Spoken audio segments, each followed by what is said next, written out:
1800 hours Pakistan Standard Time. Assalamu alaikum. This is Radio Pakistan. The news read by Sumaira Kamal. First, the headlines. Prime Minister is attending the funeral ceremony of Queen of United Kingdom Elizabeth II being held at Westminster Abbey in London at the moment. Shehbaz Sharif will reach New York from London today to represent Pakistan in the 77th session of the United Nations General Assembly. Pakistan has set up a photo exhibition at the UN Secretariat lobby in New York displaying the destruction wreaked by recent floods in Pakistan. Government has launched an immunization campaign against COVID-19 for children between age bracket of 5 to 11.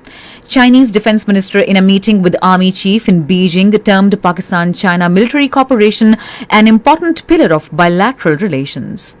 Muttahida Majlis-e-Ulama strongly condemns the arrest of religious scholars in Indian illegally occupied Jammu and Kashmir, saying the move is aimed at silencing voice against the grabbing of Waqf land and property.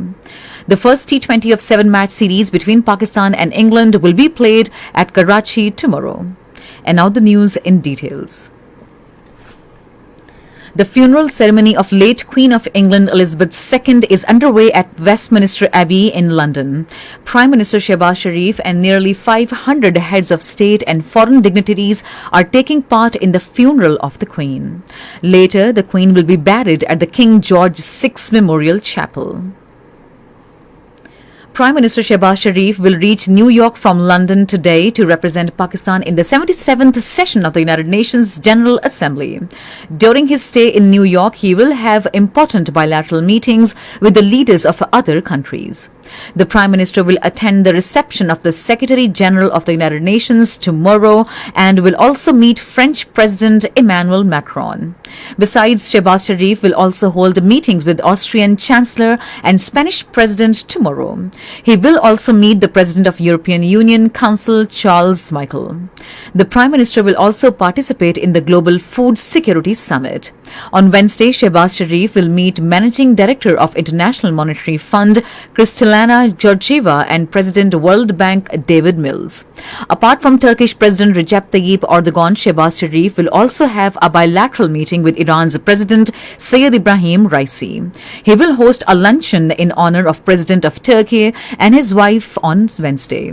Other engagements of Prime Minister include meetings with Malaysian Prime Minister Ismail Sabri Yaqub, President of United Nations General Assembly, Microsoft founder Bill Gates, UN Secretary General Antonio Guterres, and Nobel laureate Malala Yousafzai. Shehbaz Sharif will also meet Prime Ministers of China, Japan, and Luxembourg. Prime Minister will also address the UNGA on Friday. During his stay in the United States, Shehbaz Sharif will give interviews to various renowned American media persons. Minister for Information and Broadcasting Mariam Aurangzeb has said on the directives of Prime Minister Shehbaz Sharif, the Ministry of Information and Broadcasting has set up a photo exhibition at the UN Secretariat lobby in New York displaying the destruction wreaked by recent floods in Pakistan. In a tweet, she said the exhibition will remain on display during the UN General Assembly session this week. The United States has announced additional $2 million for United Nations High Commissioner for Refugees flood response efforts in Pakistan. In a statement, the U.S. Ambassador Donald Blum said the humanitarian assistance will provide life-saving items to flood-affected Pakistanis and Afghan refugees in 3 provinces. The United States' contribution demonstrates a continued commitment to the solidarity and responsibility sharing with Pakistan that is among the world's largest hosts of refugees. This is Radio Pakistan. Minister for Planning and Development Ahsan Iqbal has stressed the need for political stability and continuity of policies for the long-term progress of the country. Addressing the inaugural session of First Public Policy Conference 2022 at National School of Public Policy in Lahore today, he said Pakistan has all the resources and capabilities to become one of the top economies.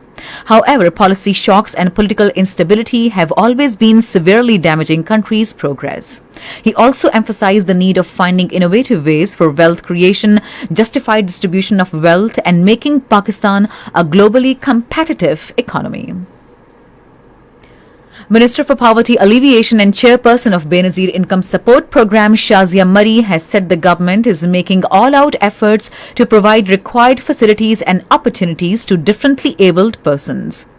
Addressing the first international conference for the higher education of deaf people in Karachi today, she said the government is paying special attention towards education of the differently abled people so that they can also play a constructive role in the country's development. Government has launched an immunization campaign against COVID-19 for children between the age of bracket of 5 and 11 years. The campaign will continue till 24th of this month in Islamabad, Capital Territory, Sindh and Punjab. 8 million children will be vaccinated during the campaign. Addressing the launching ceremony in Islamabad today, Minister for National Health Services Abdul Qadir Patel urged the teachers and parents to ensure that all children falling in the age bracket of 5 to 11 years are positively vaccinated. Chinese Defense Minister General Wei Feng has said his country greatly values its time-tested relations with Pakistan and its army and looks forward to further expanding this cooperation. Talking to Chief of Army Staff General Qamar Javed Bajwa, who called on him in Beijing, the Chinese Defense Minister said development of CPAC is aimed at bringing more benefits and prosperity to the people of both the countries. He termed Pak-China military cooperation as an important pillar of bilateral relations. General Wei thanked the army chief for special measures taken for provision of safe and secure environment to CPAC projects in Pakistan and efforts towards regional stability.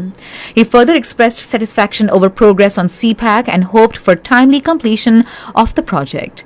The Chinese Defense Minister conveyed his grief over devastation caused by climate-induced rains and floods in Pakistan and offered sincere condolences to the families of the victims. General Wei said China is willing to provide technical assistance for flood relief efforts in Pakistan. He also appreciated Pakistan Army's rescue and relief efforts in the flood-affected areas. Army Chief General Qamar Javed Bajwa thanked the Chinese Defense Minister for his sentiments and continued Chinese support to Pakistan. Muttahida Majlis-e-Ulama, headed by Mirwais Umar Farooq, has strongly condemned the arrest of religious scholars in Indian illegally occupied Jammu and Kashmir, saying the detentions were aimed at silencing their voices against the grabbing of thousands of canals of Waqf land and property. According to Kashmir Media Service, Muttahida Majlis-e-Ulama, an amalgam of all religious and social organizations across the Kashmir Valley, in a statement in Srinagar, deplored that the Modi-led regime has stooped to a new law to arrest innocent ulama under draconian laws like Public Safety Act and Unlawful Activities Prevention Act to rob the Kashmiris of their distinct religious and cultural identities. In occupied East Jerusalem, Palestinian schools are observing a general strike in protest against attempts by Israel's Jerusalem municipality to censor and edit Palestinian textbooks as well as introduce an Israeli curriculum in classrooms. Hundreds of schools shut their doors today morning, which included protests and a refusal to teach the Israeli-imposed textbooks. In a joint press release, the Unified Parents Committee and the Palestinian National and Islamic Forces in Jerusalem called for a full strike and demanded international institutions to step up into the protection of Palestinian education. The first T20 of 7-match series between Pakistan and England will be played at National Stadium, Karachi tomorrow. The match will start at 7:30 p.m. Pakistan Standard Time. The final of the National T20 Cricket Cup will be played between Sindh and Khyber Pakhtunkhwa at Multan today. The match will start at 7:30 p.m. And finally, the weather. Dry weather is likely to prevail over most parts of the country, while hot in central and southern parts during the next 12 hours. To end the news, here are some of the headlines once again. Prime Minister is attending the funeral ceremony of Queen of United Kingdom Elizabeth II being held at Westminster Abbey in London at the moment. Pakistan has set up a photo exhibition at the UN Secretariat lobby in New York, displaying the destruction wreaked by recent floods in Pakistan. The first T20 of 7-match series between Pakistan and England will be played at Karachi tomorrow.